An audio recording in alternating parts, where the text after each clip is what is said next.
Thanks, Ian. It's a pleasure to be here again.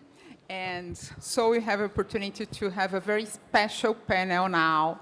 Please sit down and listen to these entrepreneurs. Our guests are very, very special. And I would like to invite them, where they are, to be here, to come to the stage. Please, first, Tallis Gomes, founder and CEO of G4 Education, founder of easytaxi and Singu, please. Welcome. Now I would like to invite you, Eduardo Lotelier, founder and CEO of GetNinjas, and Patricio Aznar. Patricio is the managing partner of Bridge Latam. Welcome. It's a real pleasure to be here with you. Where is the mic?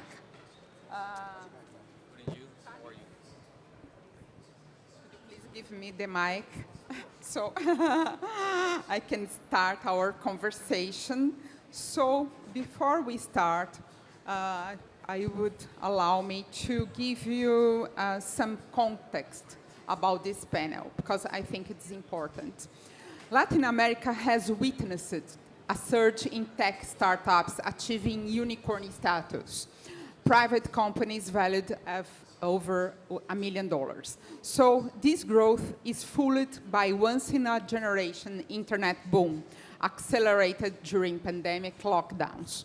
More shoppers are moving online, creating a ready demand for digital services.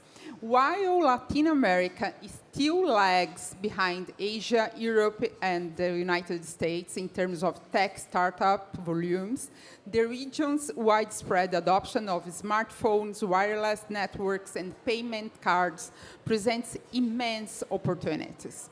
For Asian investors, understanding the unique dynamics of the Latin American market, its cultural nuances, regulatory landscape, and growth potential will be crucial for successful investments in this exciting ecosystem. So it's what this panel about.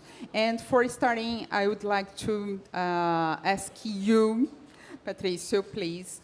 I would like to start with you. Could you please give us your perspective about Latin America market and what perspective in the region can offer to tech startups that dream to become unicorns, please? So first of all, thank you very much for the invite. The great thing about Latam and Latin America, it's the regional aspect of the continent. You know, we have between Spanish-speaking Latam and Brazil, we have a population a little bit over 900 million, if I'm not wrong, or a little bit closer to 900 million. It's a region, aside from Brazil, in which we speak almost the same language with the same cultural background. In terms of law, it's basically the same development of law that's been going on in all of the same countries. So moving from one country to another, it's very relatively easy. I mean, it's not the same culture in Brazil, Mexico, Colombia, and Chile, but at the end of the day, there are a lot of similarities. You know, to get a little bit of a context, like if you see Southeast Asia, you have a lot of different religions, languages. I mean, there's a very different aspect in each of these countries, and in Latin America, you don't have that. You have a very young population with a very huge adaptation of technology. You know, COVID just came and just accelerated the adaptation of technology to this population. So the opportunity of growth has been magical in the last, I would say, past 4 years, 5 years that we haven't seen in 10 years before. You know, I've been investing in Latam for the past 12 years now, and what I've seen in the last couple of years is just amazing. Probably something that you saw in this part of the world 12, 15 years ago. You know, Brazil has always been a little bit ahead of the rest of Latam, but what we've seen in Mexico, especially with now the growth in the economic, the partnership with the U.S. taking advantage of this new nearshoring trends, you know, becoming the first commercial partner of the U.S. are just some of the examples of the big opportunities there are in Latam. Thank you. So talking about big opportunities, Edu, we have been talking a lot since we arrived here, and you mentioned that Brazil is always in the top rankings about social media. They are very hard users of social media, very hard users of the internet in general. And taking this in consideration, what opportunities do you foresee for startups and the investors in Brazil, please? So Brazil spend a lot of time in social media, about 4 hours a day. Maybe some In average, on average, and maybe for some of the perspective of the individuals are not so good because people spend too much time on apps, on the internet, but for the perspective of business, it's easy to distribute your business, your app, because people are looking the social network all over every day. So Brazilians tend to be really early adopter of new technologies, especially software, because for Brazilians to access hardware is expensive because you have a lot of tax, importation tax, so not that easy. But talk about software, the population really want to use the new technologies. So it's a really fertile territory for companies to grow their business, to expand their business in Latin America, Brazil and Latin America in general. Can I make a point of this? Please do so. Because as we have one of the fastest growing population using social media, and if I'm not wrong, Brazil is like number 2 or 3 in the world. We are just behind India, if I'm not wrong, in usage of social media.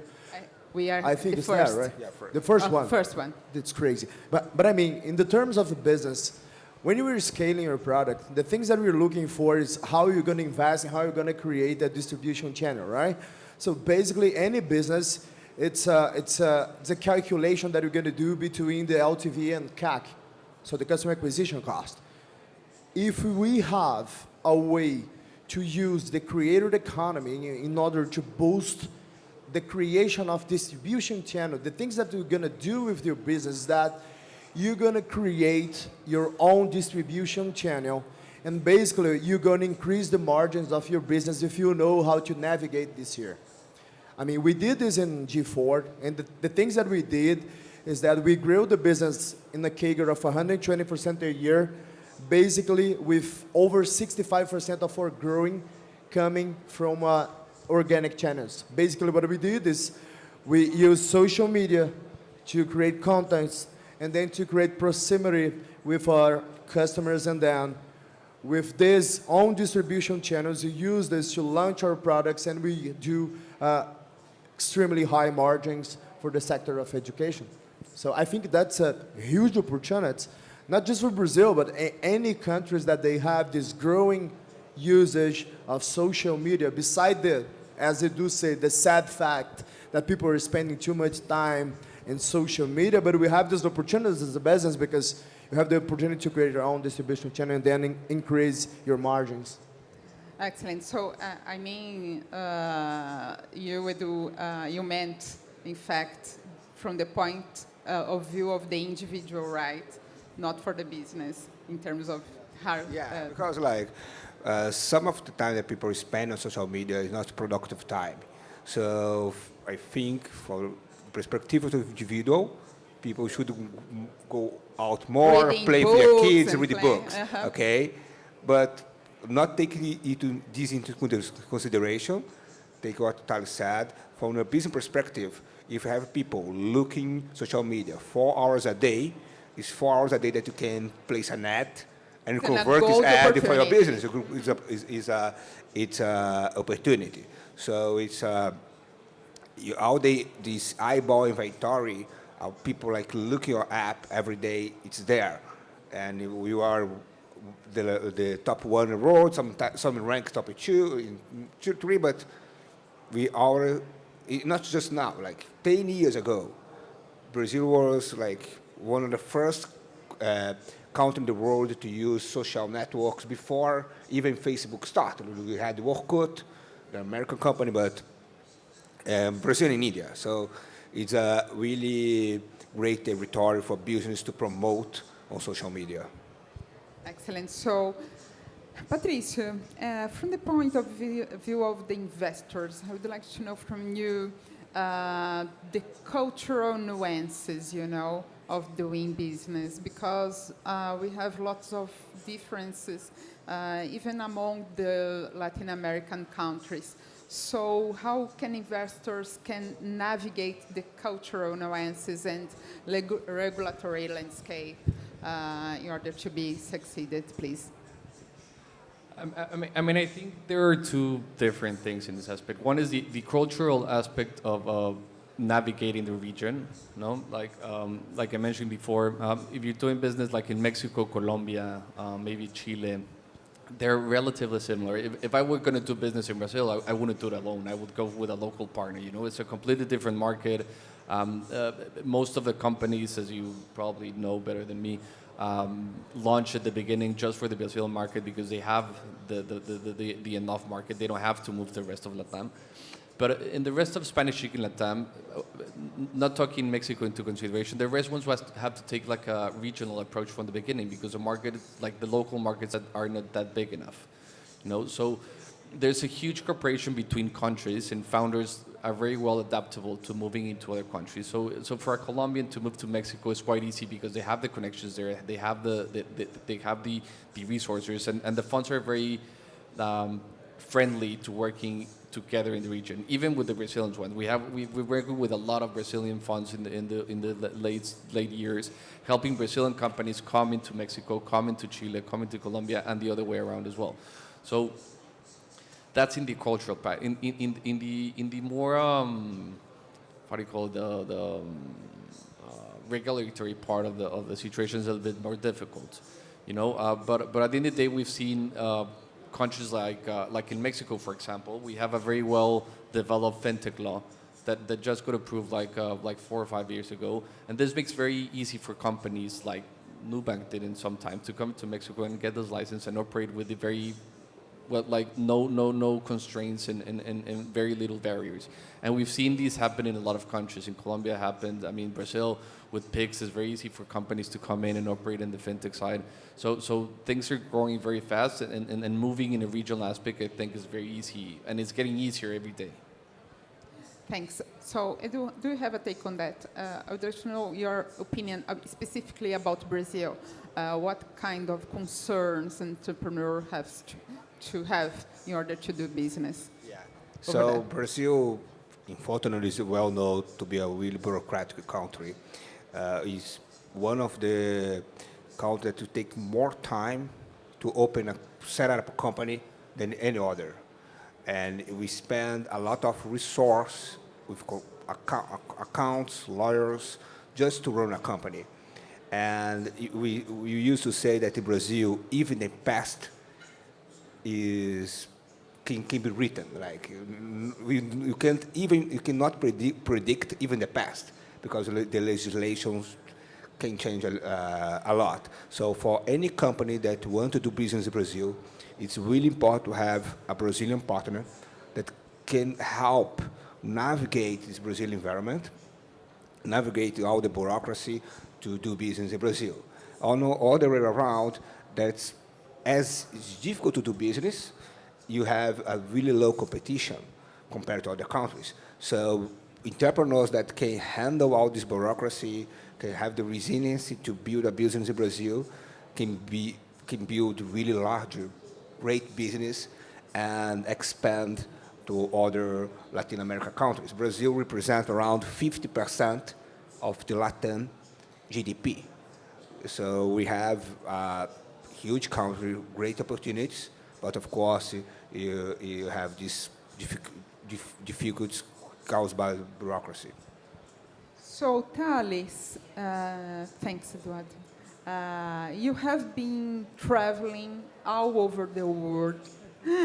So you mentioned that you were heading to London after this trip, and you just came from a round of trips to New York, and you are a very experienced entrepreneur.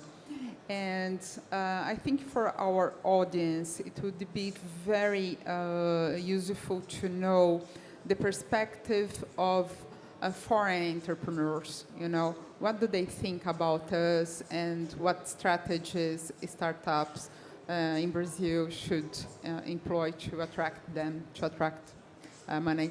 Yeah, you know, I was in New York last week, and then basically all the big funds that invest in Latin America was in a dinner that I had the opportunity to be together. And then they was discussing about Brazil and the opportunities around Brazil to invest in Brazil. And I heard Martin Escobari, which is basically the top star investor for growth equity in Latin America. And Martin told us that the best investment for the next decade, it's gonna, you know, people gonna do the best investment in the next decade this year, probably, because This year? yes, Why? because Brazil, the Brazilian market, it's very discounted.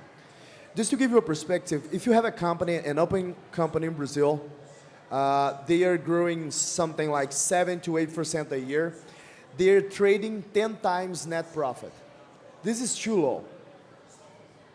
10 times net profit, it's nothing, right? So it's a huge opportunity for a growth equity or public equity investor to invest in private companies in Brazil, because a company like ours who grows like 50, 100% a year, we're not going to be trading 40 times revenue anymore like we were in 2021. That's crazy. We was discussing actually with the funds. My company is growing over 100% a year for the last 5 years, and we're going to do $20 million in net profit this year. It's really rare for a startup to do net profit. We're going to do $20 million. And we was discussing something like 25 times net profit, which is crazy, right? I would never sell 1% of my company for 25 times net profit, because I don't need, because I have money for running the company and keep growing the company. But if I was needing the money, I would definitely get it, because it's 2.5 times more than a company that made IPO is trading. So that's why Martin is telling that the best opportunities of the decade will be investing probably in this year and the next year as well. So there is a huge opportunity. I think that Brazil is going to become the top stars in Latin America again. We saw Bond Capital writing a check for the Brazilian startup CRM bonus, which I am investor as well, proudly to be investor of these entrepreneurs. They are amazing. They brought Bond Capital to Brazil, and it was the first check that Bond wrote for a Brazilian startup in the history. And that's pretty good, because those guys invested in Airbnb, they invested in Spotify, they invested in Meta, back in the days when they called Facebook. And they believe in the Brazilian entrepreneurs. And I was talking with the investor who wrote the check for the CRM bonus, and then he told me that Brazil, it's impressive because the entrepreneurs are talking about net profit. And all over the world, nobody's in the startup scenario is talking about net profit. So why are we talking net profit in Brazil nowadays? Because in the last 2-3 years, we had no funding, no money. So Brazilian entrepreneurs, they are very, very good and adapt because of what Edu just said. Because we live in a country that we don't know this for certain what we're going to face in the next year, even though we have laws like saying that we're going to operate in a kind of environment. A single judge can change the whole laws in Brazil with only one pen. So that's crazy, right? And to have the opportunity to bring these kind of funds to Brazil shows that if we know how to operate the market, if we have the right path to be resilient, and if we do the jobs, you can win in Brazil, you can win over Latin America, and you can attract capital. I'm really bullish about the Brazilian future, even though we are facing a rough situation, economically and politically talking. I think it will be good years ahead for Brazil. Okay, thank you. It's really impressive. So, Patricio, it's a personal question in some terms. I would like to know, why have you decided to come here and to take take part in this event, you know. What are your expectations, your takeaways? What do you expect to learn from Asia in terms of business, how the way of doing business, and how to deploy in Latin America this kind of lessons and takeaways, please? So the main reason we're in Asia is because we're fundraising for a second fund. So that's the reality why we came to Asia in the beginning. But the reality is that what we've seen in the week or so that we've been here in Beijing and Hong Kong and now Macau and Shanghai, it's that the... So you are in a tour. It's yeah, not we're doing only- like a road show for the fund. So the appetite for Latin America is growing every minute. You know, like 2 years ago, 3 years ago, you would never think about Asian investors looking into Latam. You know, and then for many geopolitical reasons So in the area. It's recent, right? No, it's very recent and it's very new, and I think it's just starting. I mean, it's very difficult to get and I probably gonna ask this later.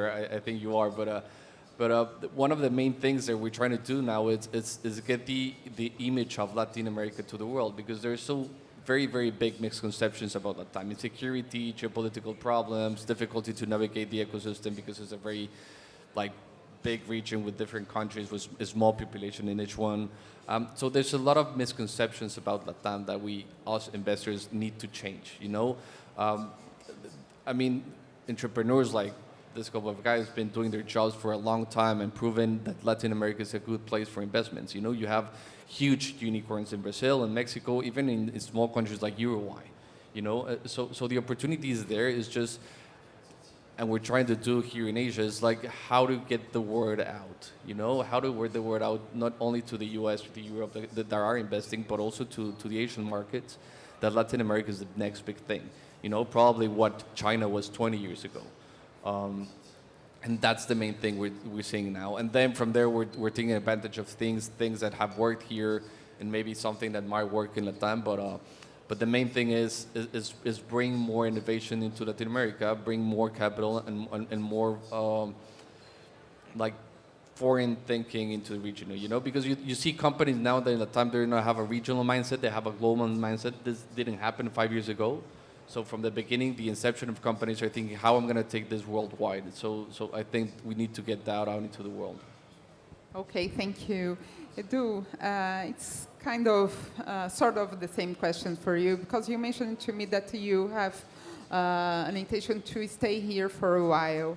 And I'd like to know why have you decided to stay for a while in Asia, and what do you expect to take from this trip? Yeah. So I founded my company 13 years ago. I was a local sales marketplace. And then I did IPO 2021, and I sold my company 6 months ago. So I'm enjoying my sabbatical year. Some people say about retire or unemployment. I don't know. He's enjoying his retirement. So, He deserves that. so I'm enjoying my sabbatical year, but I want to do all over again. So I'm looking for the next company and look for ideas for the next company. And I believe in a geography arbitrage. I believe that there are many companies that are born here that maybe the entrepreneur will never expand to Latin America. And in the other way around, there are many companies in Latin America that will have a difficult time to expand here. So But if I'm why here, have you chosen Asia instead of Europe or North America and other region of the world? Because I think Brazilian market, besides the cultural difference, the language difference, both countries are developed economies, so the population face similar problems. So, and all companies that are US are really mainstream. Everybody in the world knows about it. But for Brazilians, it's really difficult to access the Chinese market because even the search engine is different. So there are many things that are happening here. Just look at this conference, this exposition.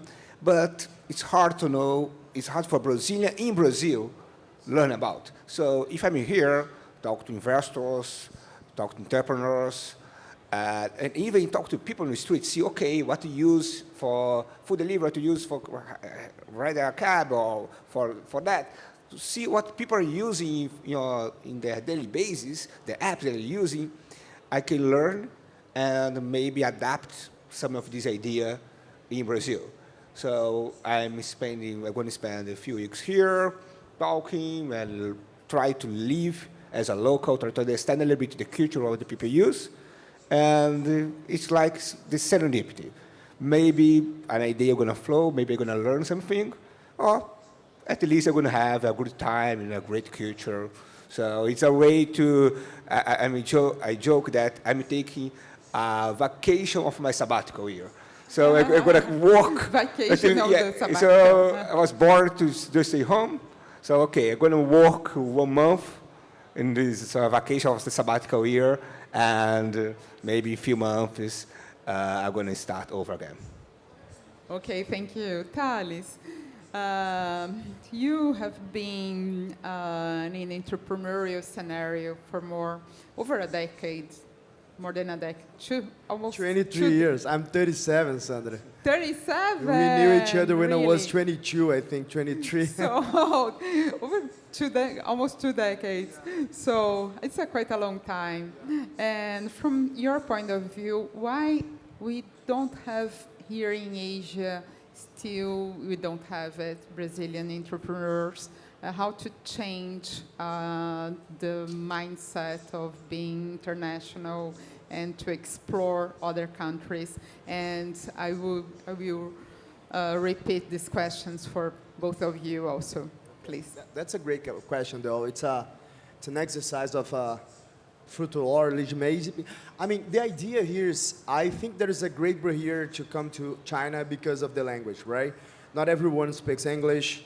And I mean, usually Brazilian entrepreneurs, they go to USA because of the English. And I mean, if you want to go to USA, you know that you have to learn how to speak the language. And it's a little bit easier than learning Mandarin, at least in my perspective. And but I don't know. I feel like China, it's open up for the world. And I mean, a lot of people are talking about China. I mean, we are here, right, today in this event. They are approaching Brazil. Last week, actually, in New York, I talked with 2 growth equity investors from China. I never saw those guys in New York in the Brazilian Tech Week before. So I think that China is, it's just open up. And the result of this, maybe this endeavor that they are taking, in, I don't know, maybe in a decade, we should have more Brazilian entrepreneurs, not just Brazilian, but maybe Western entrepreneurs coming to China. I know by a fact that a couple of American entrepreneurs have come to China before. Those who are on hardware, makes a lot of sense to come to here because it's way cheaper to produce in China. But we produce software, so usually when we do this kind of job, we're gonna keep ourselves in the Western world. But I really think that maybe with this approach that the China government is doing, and also the China funds are doing to approach the Western world, we might see more international entrepreneurs coming to China. Yeah. Okay, do you agree, Patricio? Because English is not a barrier in Mexico, for example. It might be a barrier in Brazil, but what about Mexico and the other countries in Latin America? What do you think? Why don't we have here more business from Latin America?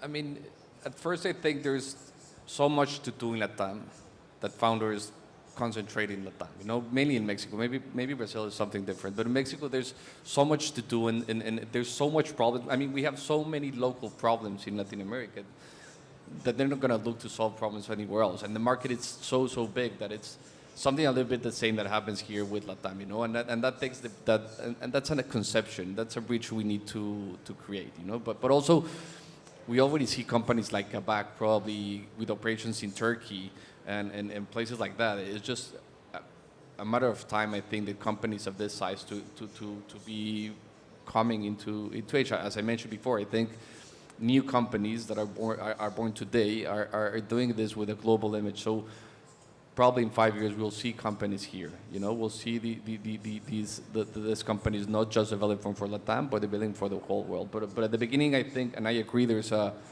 big cultural and language barrier. I mean, it's not easy to learn Chinese, and to come to compete with the Chinese companies, I think is very difficult. I mean, and in Southeast Asia is the same. But I think the idea is a percentage that Latin Americans have or had about creating stuff for the region and not globally. But I think that's changed, and I believe it's going to happen in the near future. So it's a question of changing these stereotypes about the regions. Yeah, I mean, I wouldn't say the regions. I would say the idea of the perception of founders in Latam that I'm not talking Mexicans. I'm not talking Brazilians. Mainly Mexicans and Spanish-speaking Latam, about creating things for the Latin American market, not creating things for a market in general. Like the U.S., they've done this for a long time. I mean, we have technology from the U.S. for a long time, and they think about a global economy, and I think that has had change in Latin America in the past year. So I believe in the near future we'll see this global growth, and we'll see a lot of Latin American companies in very different markets in the world. Okay, thank you. And for you, Eduardo, what's the reason and yeah. how to change that? I think like both regions are big enough for the entrepreneurs to concentrate in the region. I still believe there is a language barrier and some cultural difference between countries. And like at least the company that I found, the problem, everyone wants to hire service providers, everyone needs to hire service providers, but the way that they hire, the way they interact with the service providers is different from country to country. So I think 80%, 90% of, let's say, of the companies, they are solving a local problem. Of course, you have global companies like Meta, TikTok, or Google, but it's a small percentage of those companies.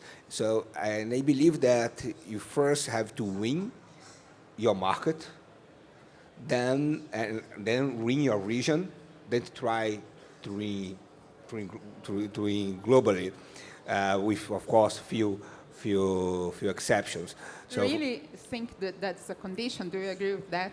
It's important to...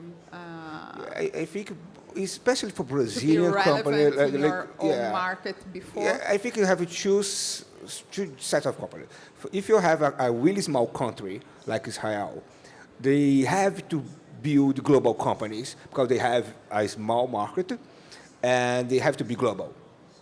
If you are in America, you have access to huge amount of fund, talent, so you can from day one start a global company. But if you are in Brazil, your resources are limited.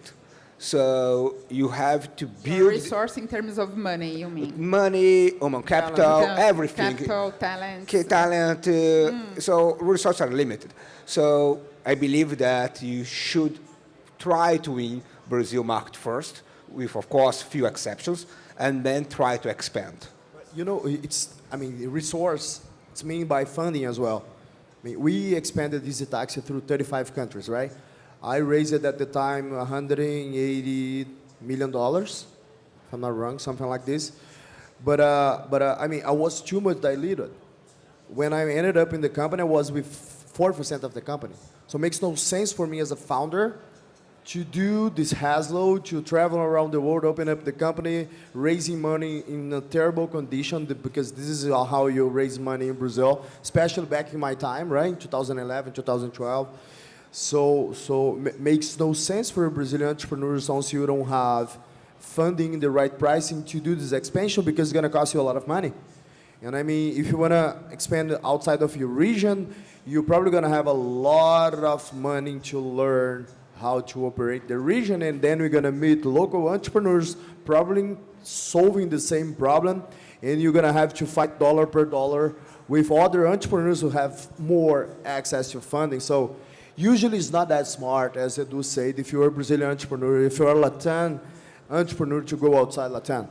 And I agree with you, we have a huge market over there, you know, specifically problems that we know how to solve it well, but I don't know, man. I would definitely go again to do the same run that we did in easytaxi if I have the right pocket to fund the run. Otherwise, I would never do it. As a founder, it makes no sense.